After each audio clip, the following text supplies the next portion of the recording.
Do you want to get paid like a CEO but work teacher hours? Can you outwork your thought habits? And do you schedule guilt-free playtime? And would adding this to your calendar be beneficial? Well, these answers may surprise you, and Amy Kemp is here to explain why. Amy is the owner and CEO of Amy Kemp, Inc. In her work within this growing company, Amy helps leaders and business professionals understand how deeply thought habits impact every part of their work and lives. As a certified habit finder coach, Amy has led over 400 female business leaders and has also worked through the Habit Finder curriculum with hundreds of leaders at small and large companies.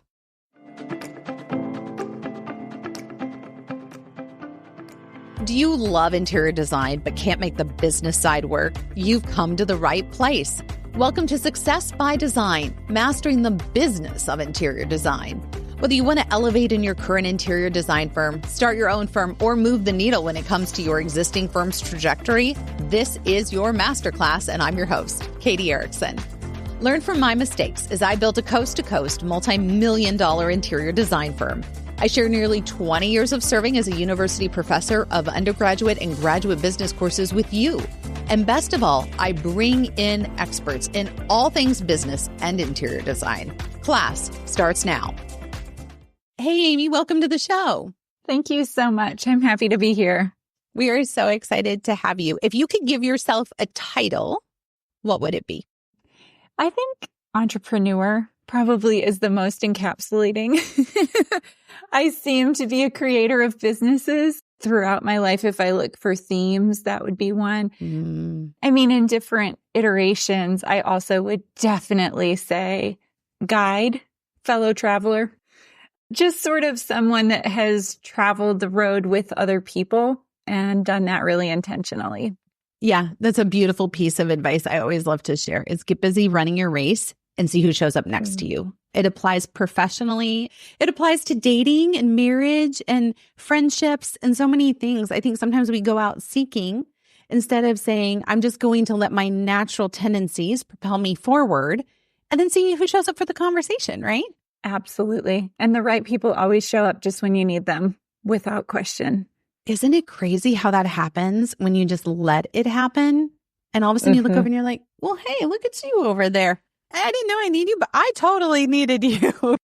You fit right into the piece of the puzzle at the right time. Absolutely. What have you found working with creatives? Let's go down this path of thought processes. In your book, you have a beautiful statement. You said, you can't outwork your thought habits. And I sat with that for a hot minute and I was like, yeah, what we tell ourselves is way more powerful than what we're doing. It's so true. I think first I would say we spend very little time thinking about the subconscious mind. We spend a ton of time living in our conscious mind. Yep. And most of our thoughts, actually probably about 75 to 80% of them are happening at a subconscious level. Wow. And we aren't really even aware that those thoughts are swirling underneath the surface, and they're impacting every interaction we have, every decision we make, every task we choose to tackle or avoid. All of those subconscious thought habits are playing a song underneath the surface, and they're impacting us, but we don't really pay attention to those or even think about them consciously. The core message of the book, You Can't Outwork Your Thought Habits, came because in my work and in my life, my own experience, I got to a place where working harder and longer and more, one, wasn't even really possible. Humanly possible. I'm a human and I can't do this anymore. Yeah. Check. Yeah. Yes. So that was huge. I got to this place where it was not possible for me to work more, and yet I wanted to multiply my income and influence and impact. And at that point, I had a turning point moment in my own professional trajectory where I realized, okay, to get to the new place, the next place, this is not just about working harder or more, which had always been my go-to in the past. And still, if I'm not paying attention, becomes it very quickly. I had to learn to think differently. And most importantly, I had to become aware of the subconscious habits of thinking that were really holding me back and keeping me from making progress. And so the journey that I'm on with others now parallels that same process of understanding my people are the hard workers of the world. They're not afraid of doing a little, getting their elbow grease into the work that they do. But they have gotten to a place where it feels either unsustainable or I can't grow this any further doing it the way I'm doing it now. Which I absolutely love, because I think every person, we always talk about scaling in our industry and in every industry. The whole idea is to go bigger, better, smarter. And as we talk about a lot on this podcast, there's not always a reason why to do that. But when you do go down that rabbit hole and you end up, you're standing at the top of the mountain, but it's a freaking cliff. And you're like, now what? Yeah. I mean, that's a really hard place to be. Like, you're supposed to feel, I think, all the ecstasy. And I have been there. You've built a multi-million-dollar firm, or you've done a 6-7 figure. You've gotten where you want to be. And you're standing there and you're like, but it doesn't feel the way that I thought it was going to. And now I have to sustain it. And that becomes another component. Like, yay, I'm here. One, it doesn't feel how I thought it would, but now what? Now becomes the now what part, right? So when you see people come to you like that, what do you do with that? Let me add one more to your list, which is I've built this massive thing that looks very successful externally, but the profit isn't what I imagined it would be, or it's less than what I thought it would be. This is what we coach to all the time. Huge part of business growth and entrepreneurship, I think, is really understanding that we have relationships with our businesses just like we do with people. Well, I'll actually talk about one chapter in the book that relates to boundaries, but not boundaries with people, though I do love to talk about that also. I want to talk a little bit about boundaries with your goals and with your business, because it's relational. We interact with our business like we interact with people. We have to absolutely have boundaries in place in order to have healthy relationships with anything.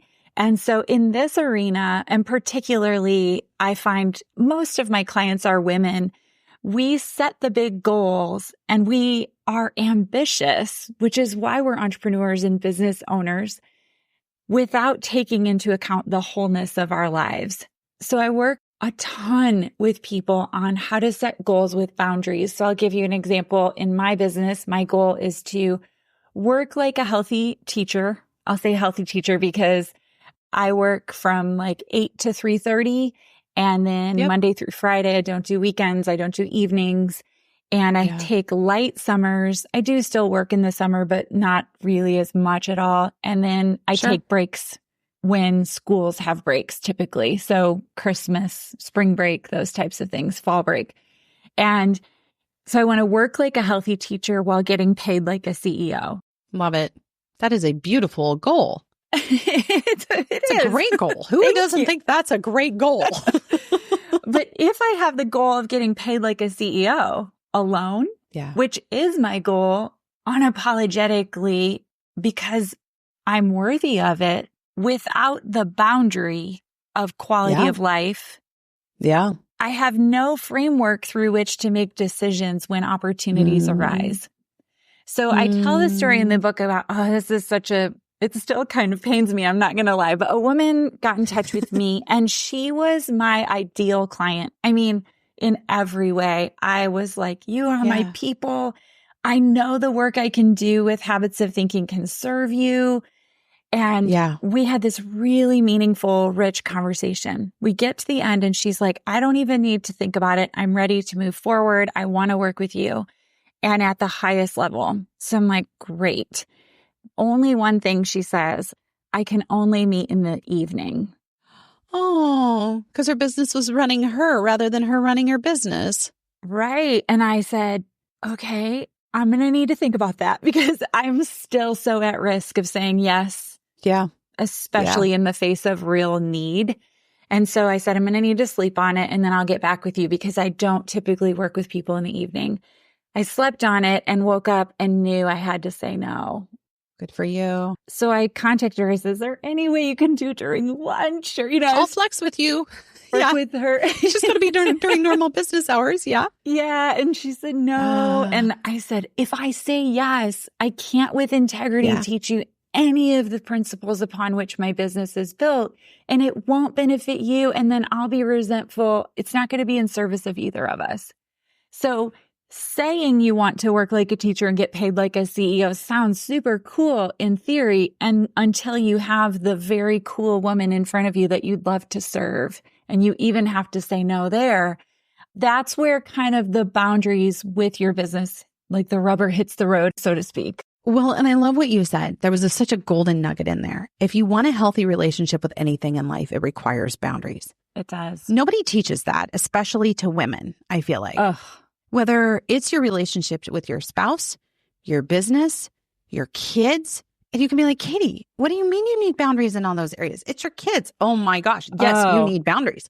I find the neediest things in life need the most boundaries, or you leave feeling like that sponge that's sitting by your sink that's 3 months old. You're like, I keep meaning to throw that thing in the trash, right? You're shriveled up, dead on the inside, and hard as a rock. You can't even feel at some point because you're so flat on your face. Oh, yeah. I have right now, currently, as I'm sitting here, 5 emails from my 7th grader in my inbox asking me if the rubber ducks he needs for his project at school have arrived. Literally 5. Hashtag 7th grade crises. I'm just ignoring them because I'm working, right? But that's a boundary, right? It's a boundary, and he's just wanting to know right away if they're here because he needs them. Well, first of all, you didn't tell me in time, so it's not my problem. Poor planning on your part does not constitute an emergency on mine, even in 7th grade. And 2, I really don't need to answer this. This is not the top of my priority list. But again, it comes up every hour of every day, those boundaries. We also have relationships with our money, with our time, with our health, all of the areas where you set New Year's resolutions, you have relationships with those things. And arguably they're not healthy because you are setting New Year's resolutions about them, and they need some attention. And at least you acknowledge that, right? But like, how do you change the narrative? You started off the conversation by saying 70 to 80% are these subliminal thoughts. And they're driving everything. So because they're subliminal, it begs the question, how do we get back into the sublimation, to create a word, to rewire the brain so we stop making New Year's resolutions we fail at year after year after year? Absolutely. First, you have to know what's even happening at the subconscious level. So I work with a tool called the Habit Finder, which is free. You can take it on my website at amykemp.com. It's a free tool that measures, if I could unzip your head, look inside and see where the deepest grooves are in your brain, where you have a high risk. So what the tool measures is risk of falling into certain habits of thinking. And if you imagine in an airport, for example, when the terrorist threat is high, let's say, what do we do when you're at high risk? We slow down, we raise awareness, we become very intentional and slow about moving through processes, right? So when the risk is high in an airport, there's more checks. They do the full body scan instead of letting you just walk through TSA. They maybe randomly are pulling people out. They're just paying more attention, right? It's a slower pace. It's a great way to put it. So in areas of life where you have habits of thinking, where you have high risk, you absolutely slow down and become more intentional and bring it to the conscious mind. There's only actually a few ways you can have a fighting chance against subconscious thought habits. One of the best ways is talking out loud to yourself. So I'll say all the time out loud, nobody's here. No one's in the room, right? I was like, that's how I get through my entire workday, is talking to myself. Right. But it's the way you coach yourself. You even have a fighting chance against a subconscious habit of thinking. So I'll say, I'm going to set my timer and work for 30 minutes. I just did this today on an agenda that I'd been kind of putting off because it feels really tedious and kind of annoying.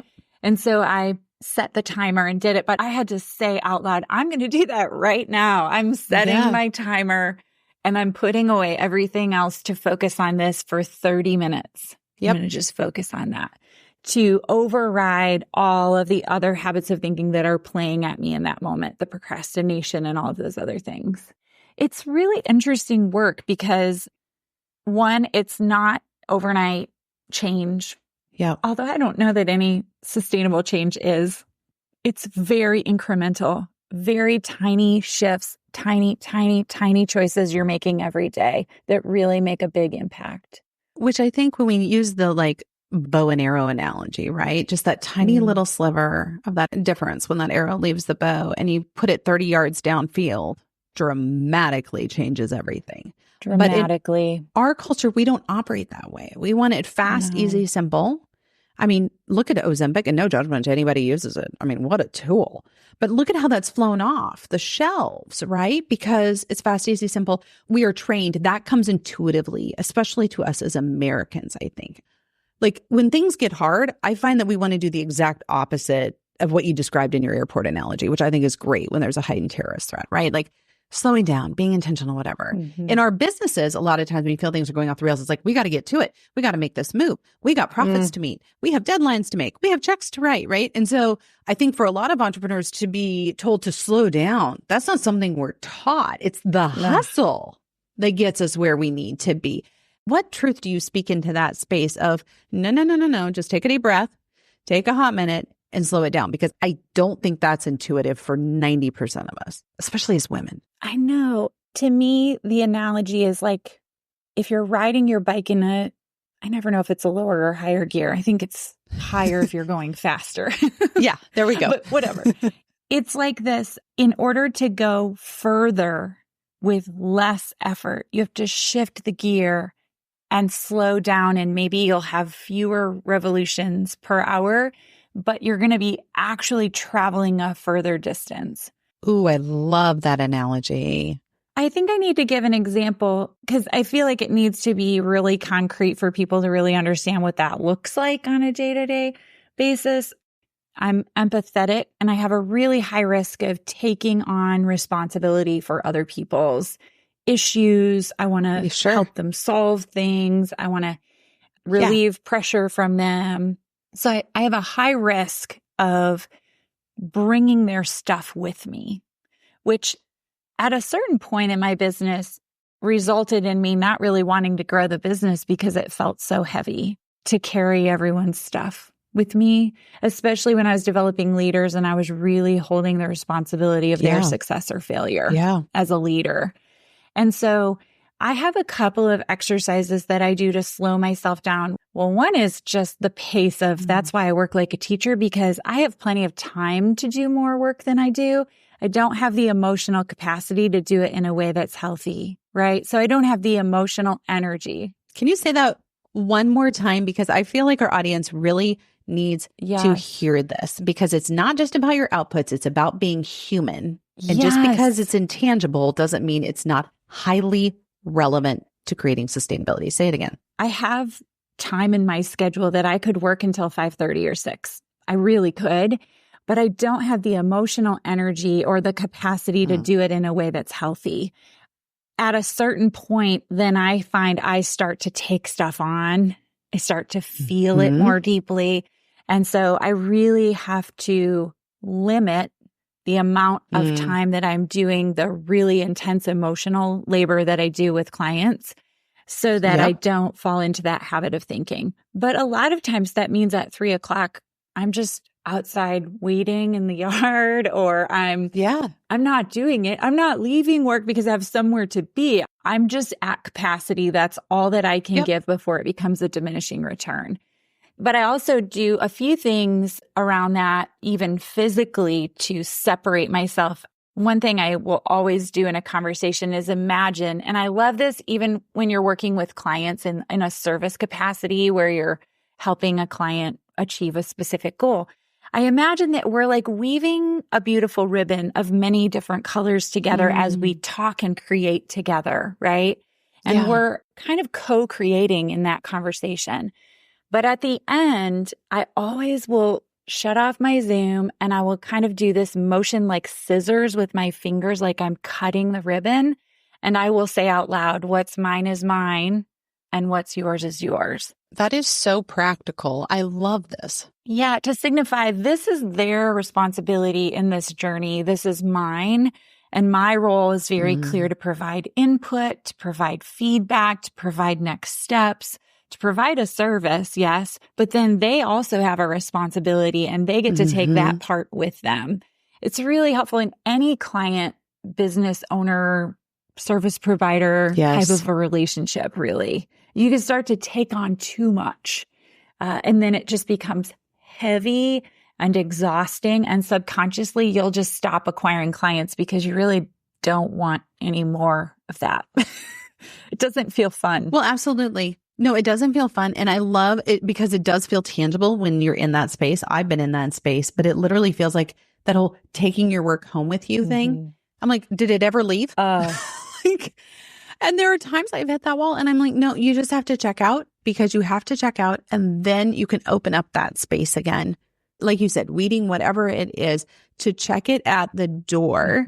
There's very few things that you're going to discover by perseverating on them into perpetuity. Yes, insomnia will speak to me. Now, there are many things that come to me at 2 a.m. that are utterly brilliant. I will tell you, Amy, because back to those 80% of subliminal consciousness. In fact, sometimes it's just more powerful to let your subconscious just chew on it. It will bring it to the conscious when you're ready. Absolutely. And then you go, oh yeah, that's that. Of course, that's what I needed to do. Who knew that? But just sitting there thinking of it in your conscious brain where you can't even be present in the moment. Yes. It never gets there. No, here's the other thing. It's about guilt-free play. So the subconscious, you're inspiring me to share this because it's so right in alignment with it. But if you have a tendency to overwork, to overgive, the best shift you can make is to schedule guilt-free play into your calendar.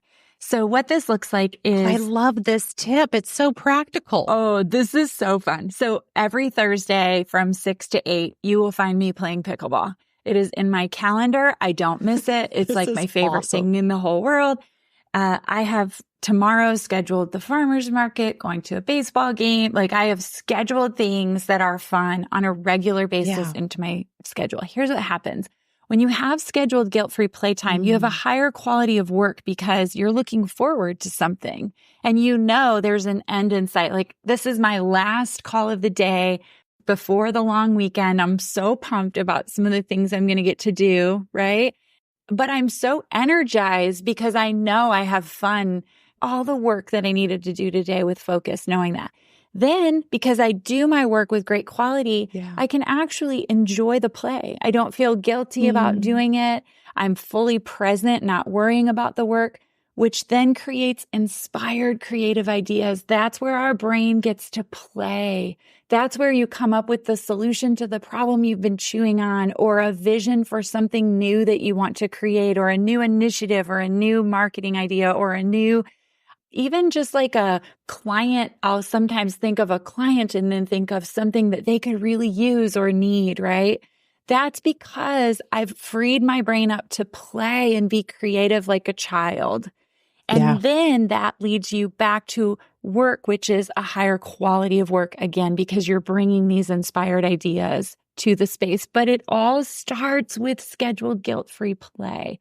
That's where you really start the process, is by prioritizing that play in your life. I just read this amazing study. The country of Finland has made huge strides in their education system in the last decades. And one of the main changes they made was that they made it mandatory that kindergartners had to play for, it's like 90% of the day. It's just play. Because they found that when kids played, they, one, learned more. Two, they loved school. And so they wanted to come back for more. And that led them to be better students down the road. And so I think of the same thing for us, like mandatory play. You don't outgrow it. I think it was Mr. Rogers who said the business or the work of childhood is play. Yes. And just because we inhabit larger bodies, I don't want to lose that, because creativity is born out of play. It is not something that is taught in school. It is not something you read a book about and go, I'm a creative, right? All of that is born out of those inputs that I think most predominantly. In fact, I had this scary thought the other day because my kids are 9 and 7. And I thought, they're going to leave and then I'm going to have to make my own play. Like I'm going to have to, like now they pull me out and I go talk to the other moms at tennis, right? And then we have to go off to their kids' theater camp. And then we run into new people and we're laughing and sharing stories. And I'm like, going to have to do that all myself someday and be a grown up and make my own play.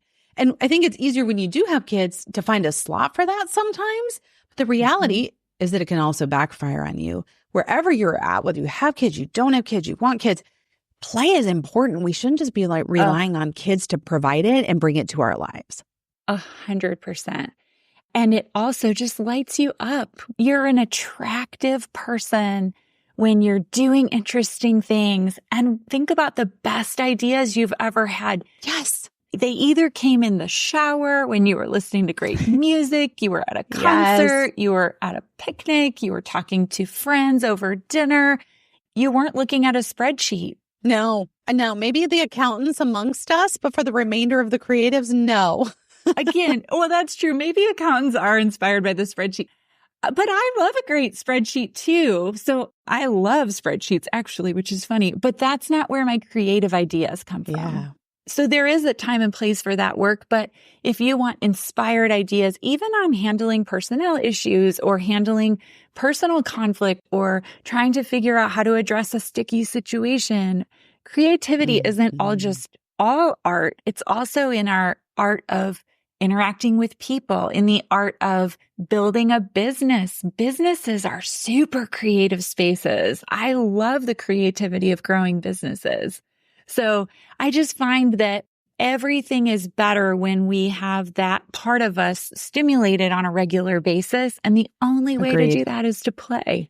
Well, and that segues so nicely into something else you wrote in your book, because you said, I want to encourage your readers to do a lot of the thing that feels easy to you and astonishes everyone else. And I think this is really counterintuitive, especially having kids, because so many parents spend time saying, well, you got a B in that. Let's focus and get you tutoring and get that to an A. And one of the best books I read, I wish I could take credit for this and I utterly can't. They said, screw the B. Most of life is B's. Figure out your A and run hard at your A. You only have to be brilliant in one thing and you can do amazing things in life. If you're phoning in the rest of life with a B, you're doing fabulously. But go take your A, put glitter on that A, make it shine, put it under the lights and go for it, right? Yes. When I read this, I was like, oh, yes, Amy, this is everything. Because imagine if we can teach this to ourselves and to our kids. Right. The hard part about identifying those things, which I would call your areas of natural genius, right, is that it feels so easy to you that you don't even know that everyone can't do it. Oh, that is such a good moment. It feels so easy to you. You don't know everyone else can't do it. Great nugget. Right. Or you vastly undercharge for it because it feels so easy to you. And so you think I should only make a lot of money for the things that are a struggle, that I had to struggle for. When in actuality, most of where I make the most money are in areas where I would do it for free. I love it. It's so easy. I mean, I'm having fun, right? Absolutely. From a child, I had a club in our neighborhood. You had to put a piece of chewed gum on the tree to get in. Awesome. And I would lead discussions among 8 of my friends. We would talk about how to make the neighborhood better. And I would facilitate conversations. I've been doing that my whole career, right? And now I lead small groups of women through this curriculum. Well, I've been doing that since I was 8 and you had to put a piece of chewed gum on the tree, right? I just think everyone could do that. But I've learned, no, they can't. This is an area of natural genius. And so I can harness it and use it both to serve the world in a very unique way, right? Yeah. To let kind of the woo-woo of the bigger energy of the universe to flow through me and out into the world using it, right? That's when I feel most alive, most open, most excited. And I also can earn a great deal of money for that because I use these scrolls. They're from Og Mandino's Greatest Salesman in the World in my work. It's a book that a lot of people know. But one of the scrolls says, I am rare and there is value in all rarity. Therefore, I am valuable. I think we so need to hear that. Yeah, it's that thing that you do that astonishes everyone else. But you think, well, duh. Like, why is it astonishing? I can do it in my sleep. Great. You found your area of genius. Do it and run hard. Yes. Make that your A and run after it. I think especially too as designers, we think like if we are not the designer. Maybe there's an aspect of design that is your area of genius. Maybe you just love drafting and you're like, if I never have to talk to a client another day in my life, I'm going to be so happy. Give me my software, leave me in my room and let me do it. Or you're the sorcerer and you're like, I just want to pick pretty things all day. This is what I love, is I love picking pretty things. I don't want to have to worry about sales and client relations and spreadsheets. Or you're the accountant. You're like, I love spreadsheets. Spreadsheets are where I live. Like, I want to know, are we making money? And if so, how much? And where are we hemorrhaging? Or what can we be doing better? You know, there's so many different avenues in the world of design that don't get married to dumping the baby out with the bathwater and saying, I'm burnout in design, I'm walking away. Maybe you just haven't found your niche and your genius, but that doesn't mean you have to leave the industry. Maybe it's just right here. It's just in a different closet, so to speak. Yes. Or you're trying to do all those things and don't have people in place who are using their areas of natural genius to help you. That's so true. Right? Because when you are trying to do all of that and it's not in your area of natural genius, it's really draining. It's exhausting. You know, it literally feels like someone is shop backing your soul because you have to really drag yourself to the party, right? And you're like, okay, I'm here. I'm not proud to be here, not happy to be here, but I'm here and we're going to do this. And then the whole rest of the day is shot. Anything that you were going to do that was in your natural genius doesn't happen, right? Because you are literally so dry. Absolutely. And like you, I'm sure, I mean, I have a team of people supporting me. Yep. It's about the people, 100%. Who are all then able to work in their areas of natural genius so that I can work in mine. And for women particularly, because we do the mountain share of unpaid labor in our world. Yes. Also having people support you there with cleaning, with laundry, with things that drain you in your day-to-day life so that you have that energy to invest in your business. Adequate childcare, all of those things. No, I think there's two great points really nestled in there. I love what I think it was Leslie Stahl who said you could have it all, but you can't have it all at once, which I think is so great. But I would make a caveat to that. If you do want to have it all at once, you better have an army standing behind you. Like you, I feel like I always say I stand on the shoulders of giants, but each of them are giants in what they do. Our CPA is a giant at being a CPA. Our project manager is a giant at project managing. And at home, Nancy even is a giant of cleaning my house.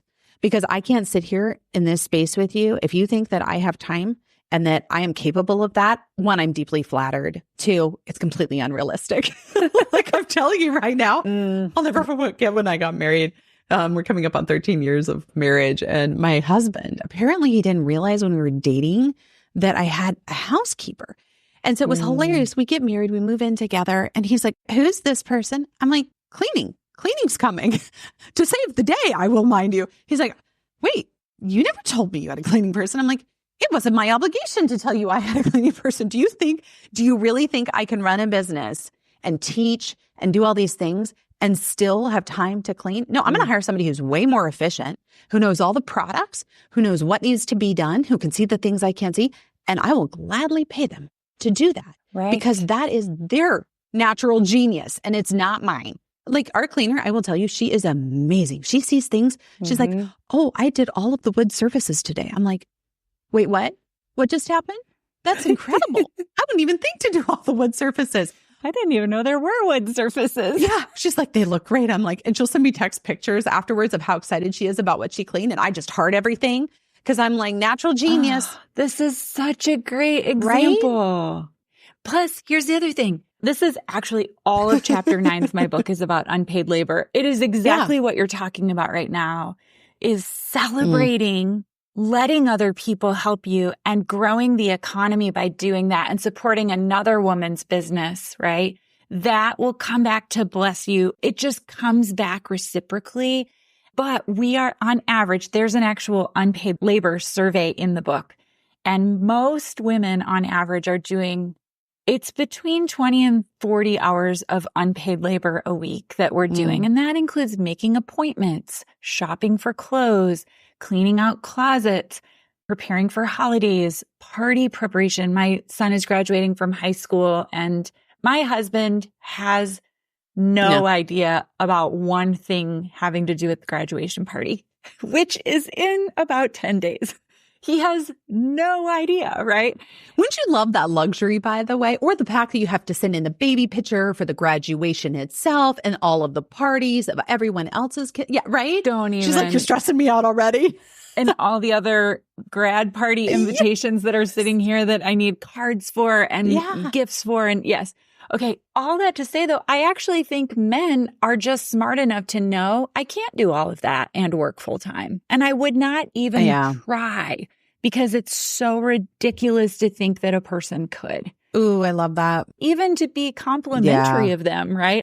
It's not even critical. It's just that they actually understand their capacity and know that since the 1950s, when women largely entered the workforce, but kept all of the unpaid labor, we haven't had a fair redistribution of all of that unpaid labor. And so when we are beating ourselves up because we can't seem to grow a business at the same pace as someone else, or we can't seem to acquire clients at the same pace, well, you're actually have another full-time job. Yeah, I call it the third shift. There's 24 hours in a day, 8 hours for your job, 8 hours for sleep, and 8 hours for what I call the third shift, which is, and I think I stole that term from someone. It's not an original, but it's the everything else. It's the everything else, right? Yeah. And somehow out of that, you're supposed to be a whole person. Everything else. And that can be back to boundaries. I mean, you hated men for setting boundaries a long time ago. I'm just not doing that. I'm like, well, that must be nice. Right. And, you're also supposed to exercise so that your body looks a certain way. You're supposed to be investing in your community by volunteering and your faith community, whatever that looks like, and your kids. You're also supposed to be doing all of that as well. So I think most people are most moved by this chapter 9 about this very conversation we're having. It's vital that women particularly, though I will say I have some single dad types in my world as well that deal with the same thing, right? So I don't know that it's gender specific, but the unpaid labor is very valuable. It provides... It's the fiber of society. We're raising up small humans. It's vital, right? And caring for aging parents and aging people as well, right? We're doing it on both ends of the generational spectrum, but we aren't taking into account that is a choice. We're choosing to do that. And so if the business grows a little more slowly, sometimes it does. Like, it's all right. This just happened. My son ended up in the hospital. It was a long story, but he had a surgery and it was unexpected. And I had to take about 5 days off of work. And I was feeling sort of frustrated about it. Kind of just like, and I was in the morning, I was meditating, and I just received this impression that said, like, get higher than the situation. So I was like, all right. So I trying. Right, like eagle eye. And I asked myself, like, what am I trying to create? Well, I'm trying to create a healthy family, a beautiful business that is profitable and serves the world and the people that I'm here to serve. I want to, invest in my community and my faith and those things also, right? There's a wholeness to it. So what do you do when someone's sick and that is what you're creating? You take care of them. So this is not a detour, this stay in the hospital. This is not a now I'm off track. This is actually what I'm creating. I am creating the wholeness of my life, and my business is part of it. I love my work. I love to build a business, right? But I'm creating the wholeness of my life. And so there is no detour in that. That is actually a vital part. That is the most important priority in that case, right? And so as soon as I did that shift, I never felt stressed again. And guess what? Everything is fine. The world didn't end. The business is fine. My clients were totally fine. My kid was in the hospital. Like, it's not that big of a deal. It's just your brain playing tricks with you. Well, and I think as women, it tends to happen so much. Yeah. But I love that you repositioned that in your head, because I always say my kids are my MICs, my most important clients, because I can do a lot of things over in life, but I can't do my kids over. And not that I'm single-handedly responsible for how they turn out, but I do have to live with what I did or didn't do during the time they were under my roof, right? And since yours are 7 and 9 and mine are 20, 18, and 13, I will tell you. Speak into that space. I was going through pictures last night of, little tiny Anthony, and now he's 6'5" and leaving for college in August. And it sounds so cliche, but I'm so glad I was looking at the whole time and not just the business, right?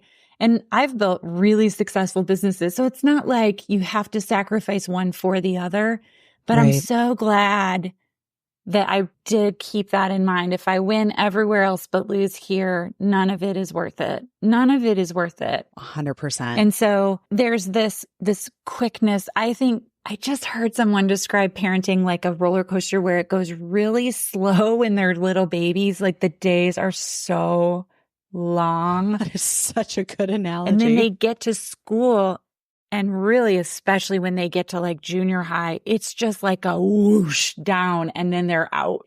It's boom. And my daughter's graduating from college, right? I'm just thinking, I just graduated from college. I have that exact same thought, Amy. I mean, it might have been 25 years ago, but just saying. So just keep the wholeness of what you're creating in mind as you're creating a business, that you actually are creating a life and your business is a vehicle that provides a part of that, but it doesn't provide everything. It is not the life. It is a part of it. It can't. No. It's not meant to. If you ask that of it, it will never deliver for you. It will never deliver. I love that we're getting thought bubbles popping up. This is such a good conversation. Do you find yourself relating to every part of this conversation and you're wondering, how do I scale my business to my lifestyle? I'm so glad you asked, because I just did a presentation on this and I'm sharing it with you in the workroom of the studio. You can find the studio over at our website at www.colorworks.coach and become a monthly subscriber. You're going to find this and a bunch of other new resources we put in every single month to help you succeed in your business. We have built the studio with the idea that you don't have to build your own studio. You can do what you love, and we'll put all the resources you need to do it right in there. We look forward to seeing you and joining the conversation in this space. Last final nugget that you want to share with our audience as they leave today. If there's one thing they take away from this, what do you want maybe that person, and we'll really hone in on it, but the person who is sitting here and going, I am tired, I am weary, I have done my business, it is where it should be, but I don't feel whole. What would you look into their eyes and say in this moment? Yes, I would say never, ever apologize for investing time and resources in growing you to get to the next place you want to go. It's not about working harder or longer. It is about deeper roots, deeper understanding of who you are and what is really actually holding you back. And figuring that out rarely happens in isolation. I have invested more money and more time in growing me than I have in any system or structure in my business, because in the end, that's what really creates growth, is me. And so I just would say, don't apologize, figure it out, make it happen, make time for it. It is a worthy and absolutely critical piece of growing a business, is really growing you first. I love it. Amy, a beautiful conversation. Thank you for sharing your wisdom, your heart, your family, your stories, and all the things you've learned. Some come easy, some come hard, but for sitting in this space with us today, it means the world. Thank you so much. Hey, welcome to your coaching corner. So, honest moment of truth. I remember when I hit the wall in my design firm. We'd made the money, we'd grown, we'd done what we were supposed to, but I was utterly exhausted. And I sat back and I thought, why is this? The reality was I was also teaching at a university setting, undergraduate and graduate courses, which I loved doing in addition to running this multi-million-dollar firm. And the reality is it was killing me, and it was killing my joy, and it was killing my creativity. So after an honest conversation with myself, yes, it was hard to have, I decided to toggle back from teaching. Even though I toggled back from teaching, I really missed being able to give back. And I thought, is there a way where I can use my natural genius, as Amy says, and still teach, but do it in the realm of interior design? And thus our coaching business was born. This is why I love spending time with you one-on-one in strategy sessions and having conversations with you in the studio that we created just for a safe place where you can learn, grow, learn from my mistakes. I made plenty of them, and walk this journey together to getting you to where you want to be when it comes to your business and your life. You are a whole person. You deserve to be treated as such, and we wanted to give you a place to do so. And that's the closing bell. I hope you've gathered valuable insight from our conversation today, equipping you to thrive in your interior design business. Don't forget to hit that follow button to never miss an episode. And if you have burning questions or specific topics you're curious about, explore our episode library, or better yet, book a strategy session directly with me at colorworks.coach. Until next time, see you in the studio. It's our virtual community, and the link is below.